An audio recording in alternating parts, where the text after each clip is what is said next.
रायगढ़ नाम का एक गांव था जिसमें सभी लोग हंसी खुशी से रहते थे। उसी गांव में चांदनी अपनी माँ वैशाली के साथ हंसी खुशी से रहती थी। चांदनी बहुत ही शांत और एक अच्छी लड़की थी, लेकिन दिखने में वो बहुत काली थी। उसकी छोटी छोटी आंखें और लंबी सी नाक थी। उसको कम देखने के कारण बचपन में ही चश्मा लग गया था। चांदनी की एक छोटी बहन भी थी जिसका नाम छाया था, जो दिखने में बहुत ही खूबसूरत और आकर्षक थी, जिस वजह से उसको अपने ऊपर बहुत ज्यादा घमंड आ गया था। चांदनी के पिता मोहन शहर की एक बड़ी सी कंपनी में काम करते थे ताकि वो अपनी दोनों बेटियों की सभी इच्छाएं पूरी कर सकें। जब कभी किसी काम से चांदनी बाहर जाया करती थी तो लोग उसका बहुत मजाक उड़ाया करते थे। अरे देखो देखो, काली भूतनी चश्मा पहनकर घूमने निकली है। चांदनी तो सभी की बातों पर ध्यान नहीं देती थी और बिना कुछ कहे वहाँ से चुपचाप चली जाती थी। छाया हमेशा चांदनी से लड़ती ही रहती थी और हमेशा अपनी माँ से उसकी झूठी झूठी शिकायत करती थी। अपनी बेटियों की रोज रोज की लड़ाई देखकर उनकी माँ को बहुत चिंता रहती थी। तभी एक दिन वैशाली बाजार जा रही होती है तो वो अपनी बेटियों से कहती है, मैं कुछ सामान खरीदने बाजार जा रही हूँ। सोच रही हूँ वहाँ से तुम दोनों के लिए भी कुछ कपड़े खरीद लूँ। अब तुम दोनों ये बता दो, तुम्हारे लिए कौन से कलर के कपड़े लाऊं? अरे माँ, ये भी कोई पूछने की बात है। भूतनी तो सफेद कलर की साड़ी पहनती है ना, तो दीदी के लिए भी सफेद कलर की साड़ी ले आना। माँ देखो ना, ये छाया की बच्ची मुझे हमेशा चिढ़ाती रहती है। मुझे छाया के साथ नहीं रहना माँ, मैं बाहर जा रही हूँ। ठीक है दीदी, लेकिन ध्यान रखना कहीं धूप में तुम और भी ज्यादा काली न हो जाओ। चांदनी गुस्से में बाहर की ओर चली जाती है। बाहर भी लोग चांदनी का मजाक उड़ाने का कोई भी मौका नहीं छोड़ते थे। इसी तरह दिन निकल रहे थे। एक दिन चांदनी घर से निकलकर मार्केट से सामान लेने के लिए जा रही होती है तो उसके गांव का एक शैतान लड़का अपने दोस्तों के साथ मिलकर चांदनी का मजाक उड़ाने लगता है। अरे देखो देखो, ये तो मिस चांदनी है, हमारे गांव की सबसे खूबसूरत लड़की। इसकी सुंदरता का तो क्या ही कहना। उस लड़के की ये बात सुनकर सभी जोर जोर से हंसने लगते हैं। हमेशा की तरह चांदनी उन लोगों की बातों को इग्नोर करके मार्केट की ओर जाने लगती है। फिर चांदनी बाजार से फल और सब्जियां खरीदकर अपने घर वापस आ जाती है। एक दिन चांदनी बगीचे में एक पेड़ के नीचे बैठकर खूब जोर जोर से रोने लगती है और कहती है, मैंने तो कभी भी किसी का बुरा नहीं सोचा, फिर सभी लोग मेरा मजाक क्यों उड़ाते हैं? ऐसा कहकर वो फिर से जोर जोर से रोने लगती है। उसके रोने की आवाज सुनकर पास के पेड़ पर आराम कर रही एक परी पेड़ से उतरती है और चांदनी के पास आकर उससे कहती है, क्या हुआ बेटी, तुम इस बगीचे में बैठकर क्यों रो रही हो? परी की आवाज सुनकर चांदनी डरने लगती है और डरते डरते इधर उधर देखती है। फिर वो देखती है कि वहाँ पर एक परी खड़ी है। आप तो किसी परी की जैसी लग रही हो। तुम सही कह रही हो बच्ची, मैं एक परी ही हूँ, लेकिन मैं रानी परी हूँ। मैं यहाँ तुम्हारे रोने की आवाज सुनकर आई हूँ। बताओ, तुम इस घने बगीचे में क्यों रो रही हो?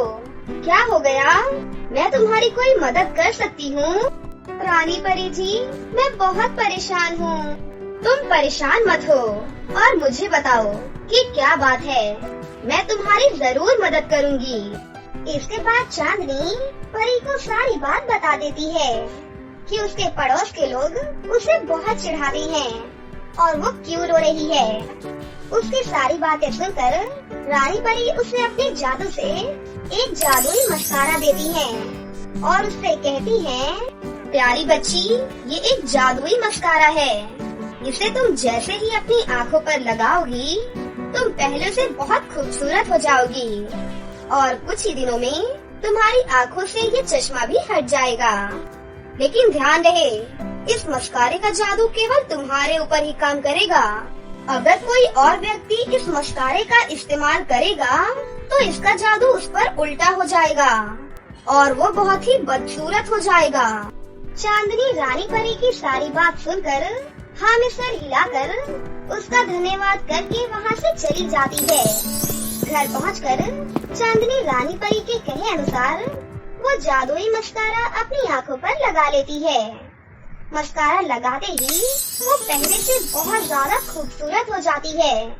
चांदनी अपना ये रूप देखकर खुशी से झूम उठती है और जल्दी से अपनी छोटी बहन छाया के पास जाती है। वाह दीदी, क्या ये आप हो? मुझे तो यकीन ही नहीं हो रहा। अब तुम तो मुझसे भी ज्यादा खूबसूरत नजर आ रही हो। ये सब कैसे हुआ? मुझे भी तो बताओ। और इस तरह से मासूम चांदनी अपनी छोटी बहन छाया को सारी कहानी सुनाती है। छाया ये सब सुनकर मन ही मन उस मस्कारे को अपना बनाने की ठान लेती है। मेरी प्यारी बहन, मुझे भी तुम्हारी तरह दुनिया की सबसे खूबसूरत लड़की बनना है। कृपया मुझे भी अपना वो जादुई मस्कारा लगाने दो ना। नहीं मेरी प्यारी बहन, रानी परी ने उस जादुई मस्कारे को मेरे अलावा किसी को देने के लिए मना किया है। मुझे माफ करना, मैं तुम्हें वो जादुई मस्कारा नहीं दे सकती। छाया को अपनी बहन पर यकीन नहीं होता और वो सोचती है कि उसकी बहन उसे अपने जितना खूबसूरत होने नहीं देना चाहती है, इसलिए वो झूठ बोल रही है।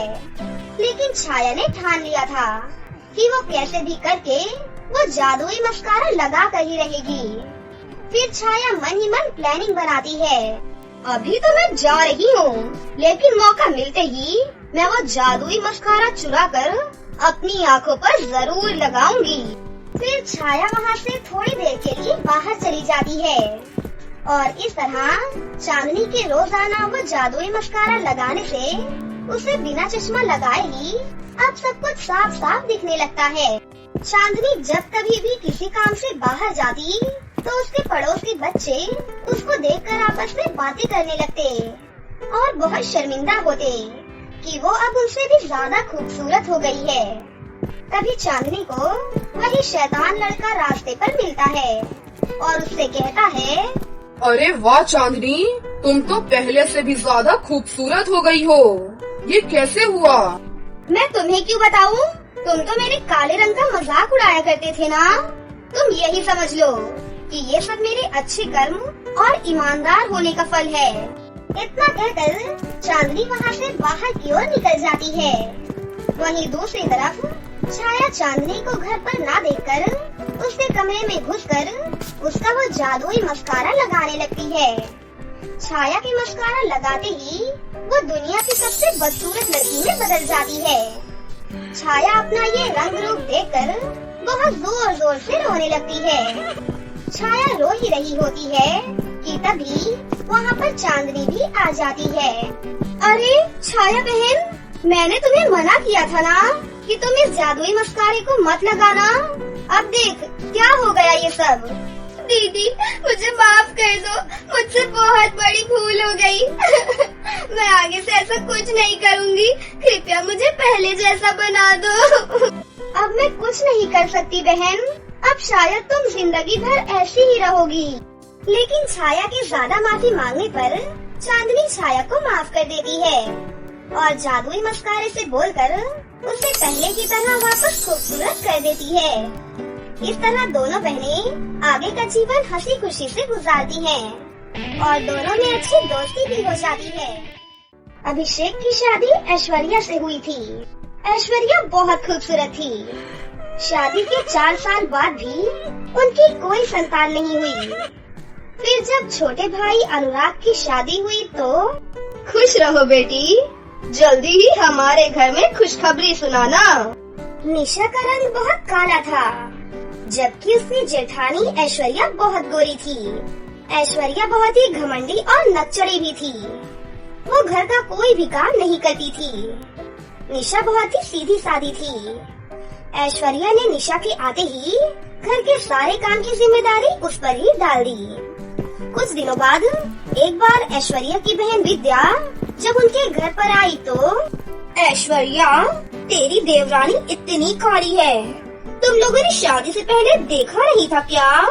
अरे अनुराग की लव मैरिज हुई है, हम क्या कर सकते थे, उनकी ही पसंद है। दोनों बहनें कहकर हंस पड़ी। निशा ने उनकी सारी बातें सुन ली थी और वो बेचारी उदास हो गई। एक दिन जब निशा बाजार से सब्जी लेकर घर आ रही थी, तभी उसने देखा कि सड़क के किनारे एक औरत जमीन पर गिरी हुई थी और उसके झोले में से सामान इधर उधर बिखर गया था। निशा ने उसके झोले में सारा सामान रखकर उसे थमा दिया, उसको बिठाकर पानी पिलाया। उसके हाथों पर चोट लग गई थी, तो निशा ने तुरंत अपने रुमाल से उसके घाव को साफ कर दिया और अपने दुपट्टे का एक टुकड़ा फाड़कर उस पर बांध दिया। आपको कहाँ जाना है? मैं रास्ता भूल गई हूँ। क्या तुम्हें पता है कि शिवनाथ चौक कहाँ पर है? चलिए मैं आपको वहाँ तक छोड़ देती हूँ, मैं भी वहीं पर जा रही हूँ। निशा ने एक रिक्शा रुकवाया और उसको सहारा देकर बिठा दिया। जब रिक्शा शिवनाथ चौक पहुँचा, तो वो औरत उतर गई और उसने निशा को अपने झोले में से एक मस्कारा निकाल कर दिया और बोली, मैं एक जादूगरनी हूँ बेटी, और ये एक जादुई मस्कारा है, ये तुम्हारे बहुत काम आएगा। आपका बहुत बहुत धन्यवाद काकी। निशा ने वो मस्कारा ले लिया और वो जादूगरनी वहाँ से चली गई। निशा ने घर आकर वो मस्कारा खोलकर अपनी आँखों में लगा लिया। जब दूसरे दिन वो सुबह उठी, तो उसने अपना चेहरा आईने में देखा और वो हैरान रह गई और अपने पति से बोली, ये देखिए, मैं तो भाभी की तरह गोरी हो गई हूँ। अनुराग ने निशा को देखा तो वो उसे देखता ही रह गया और फिर बोला, ये कैसे हुआ? तब निशा ने अनुराग को सारी बात बताई। निशा रोज रात को वो मस्कारा लगाकर सोती। उसकी शादी को लगभग 1 साल हो गए थे। अब उसकी तो दुनिया ही बदल गई थी।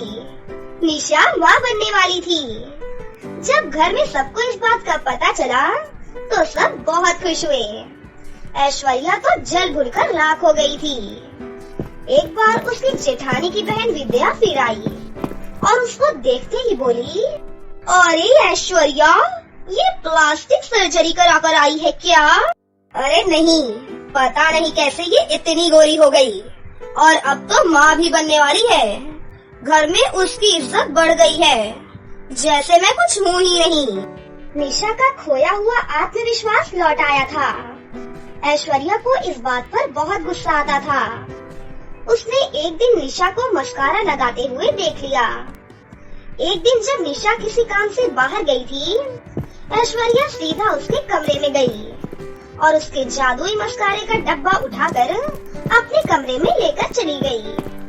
उसने उसकी जगह बिल्कुल वैसा ही मस्कारा उसके टेबल पर रख दिया।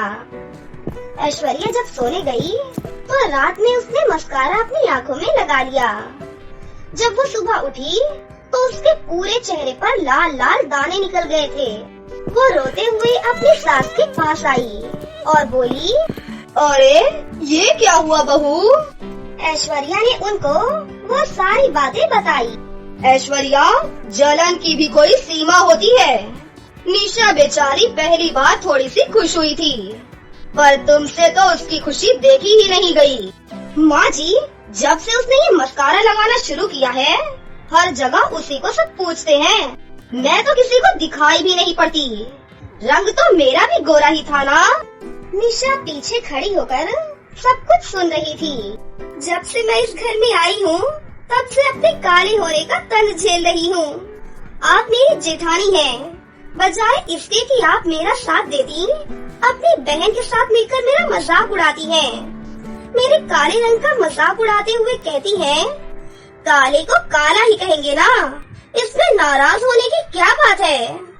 बहरहाल जादुई मस्कारा उसी के लिए है जिसको वो मिला है। मेरा मस्कारा मुझे वापस कर दीजिए। ऐश्वर्या ने उसका मस्कारा चुपचाप उसे वापस दे दिया। ऐश्वर्या ने अपनी मस्कारे वाली डिब्बी रख ली और उसकी रखी हुई डिब्बी उसे वापस कर दी। ऐश्वर्या दिन रात अपने कमरे में ही पड़ी रहती। डॉक्टर को भी दिखाया, पर उसके चेहरे का रंग काला पड़ता जा रहा था। कई महीने बीत गए। एक दिन ऐश्वर्या रोते हुए निशा के पास आई और बोली, निशा मुझे माफ कर दो, मैं बदले की आग में जल रही हूँ। अब मुझे समझ में आ गया है कि तुम्हारे दिल पर क्या गुजरती रही होगी जब सभी तुम्हारा मजाक उड़ाते होंगे। उसका ये हाल देखकर निशा बहुत दुखी हुई, लेकिन वो कर भी क्या सकती थी सिवाय तसल्ली देने के। ऐश्वर्या बिल्कुल बदल गई थी। निशा के साथ मिलकर घर का सारा काम भी करती और उसका ध्यान भी रखती। एक दिन जब निशा सब्जी लेने बाजार जा रही थी तो अचानक वही जादूगरनी उसे फिर से दिखाई पड़ी। वो झट से उसके पास पहुंच गई और उसने उसके पैर छूकर कहा, आपका बहुत बहुत धन्यवाद, आपने मेरा पूरा जीवन ही बदल दिया। चलिए आज आप मेरे घर चलिए, मैं आपको अपने हाथों का बना हुआ खाना खिलाना चाहती हूँ। तुम बहुत अच्छी हो निशा, इसीलिए जादुई मस्कारे ने तुम्हारी मदद की। आप मेरी जेठानी ऐश्वर्या को पहले जैसा कर दीजिए। उसको अपने किए की बहुत बड़ी सजा मिल चुकी है। वो बहुत पछता रही है और हो सके तो उन्हें भी एक संतान दे दीजिए। तब उसने अपने झोले से निकालकर एक क्रीम का डब्बा उसे दिया और बोली, उससे कह देना अगर वो अपनी बुरी आदतें नहीं छोड़ेगी तो इस क्रीम का कोई भी फायदा नहीं होगा। और हाँ, तुम 5 गरीब औरतों को खाना खिला देना, समझ लेना मैंने खा लिया।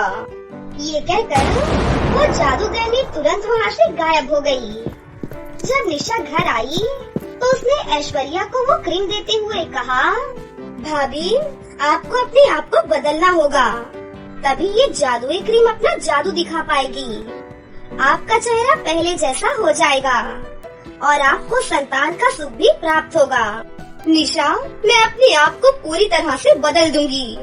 बस एक बार मेरा चेहरा पहले जैसा हो जाए और मेरी गोद भर जाए। कुछ ही दिनों बाद दोनों देवरानी जेठानी ने प्यारे प्यारे बच्चों को जन्म दिया। अब दोनों बहुएं प्रेम से रहने लगी।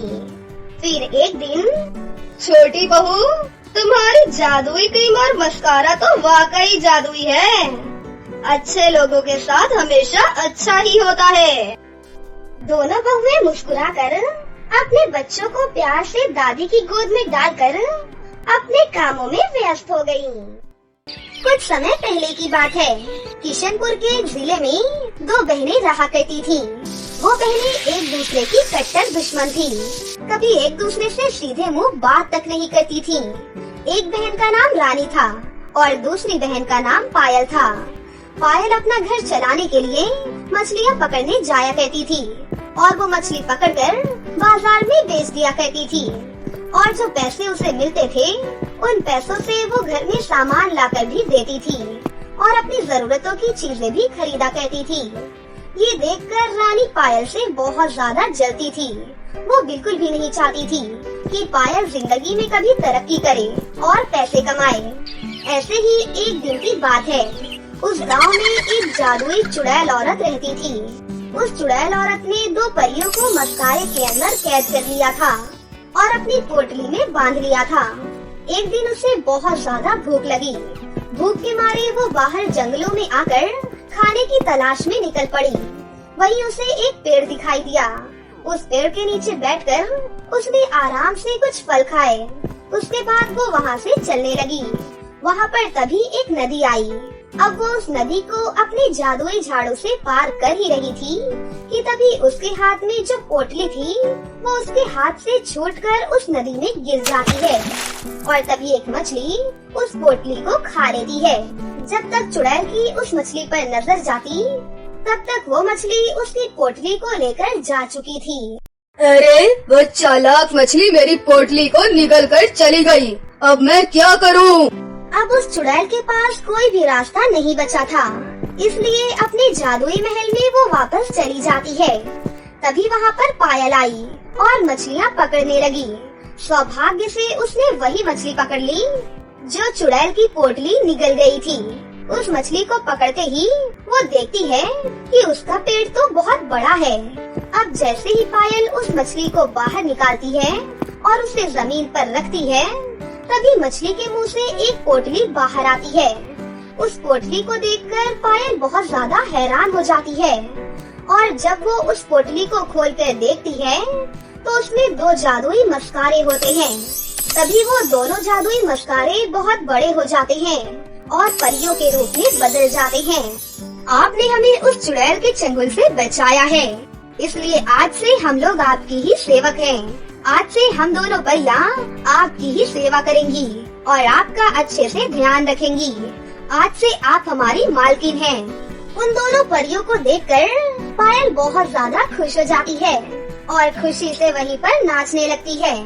अब दोनों परियां मिलकर पायल को अच्छे से तैयार कर देती हैं और उसका श्रृंगार भी कर देती हैं। अब वो बहुत ज्यादा सुंदर लगने लगी थी।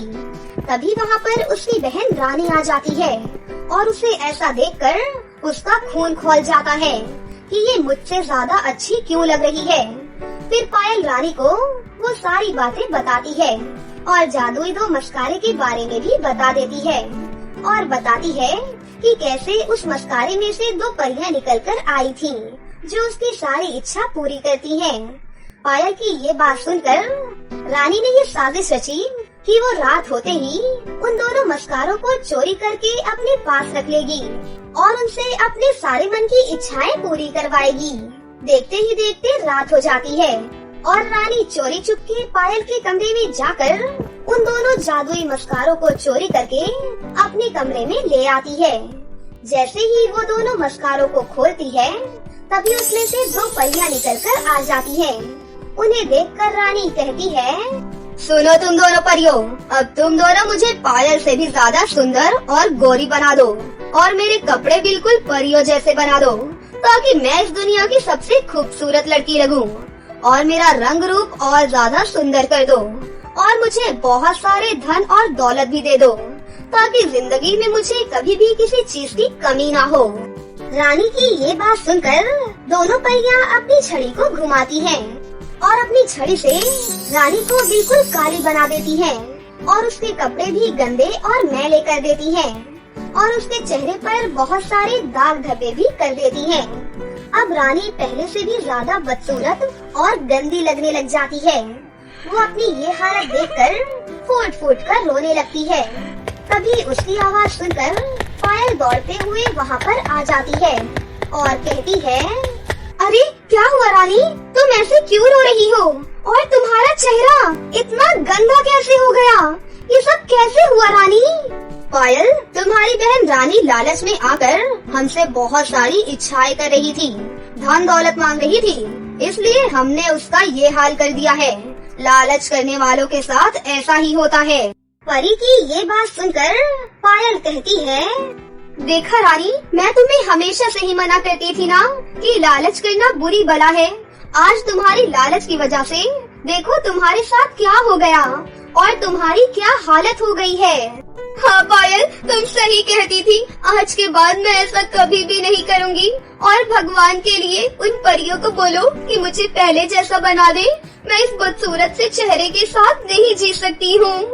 रानी की ये बात सुनकर पायल उन परियों से कहती है, जादुई परियों, प्लीज मेरी बहन को पहले जैसा बना दो।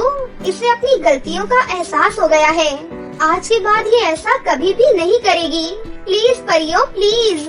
पायल की ये बात सुनकर जादुई परी बोलती है, तुम्हारी बहन को पहले जैसा तो बना देंगे हम, पर उसके बदले में हम यहाँ से चले जाएंगे और तुम्हारी सेवा भी नहीं करेंगे। अगर तुम्हें ये मंजूर है तो तुम बेशक अपनी बहन की सूरत पहले जैसी करवा सकती हो। हाँ जादुई परियों, मुझे ये बात मंजूर है। आप बस मेरी बहन को पहले जैसा बना दो। पायल की ये बात सुनकर वो दोनों परियां रानी को पहले जैसा बना देती हैं और ये देखकर रानी बहुत ज्यादा खुश हो जाती है और उसे अपनी गलती का एहसास भी हो जाता है कि वो पायल के साथ कितना बुरा करती थी। फिर वो पायल से अपनी गलती की माफी मांगती है और पायल भी उसे माफ कर देती है और फिर वो दोनों परियां वहाँ से गायब हो जाती हैं और फिर दोनों बहनें एक साथ प्रेम और स्नेह के साथ रहने लगती हैं।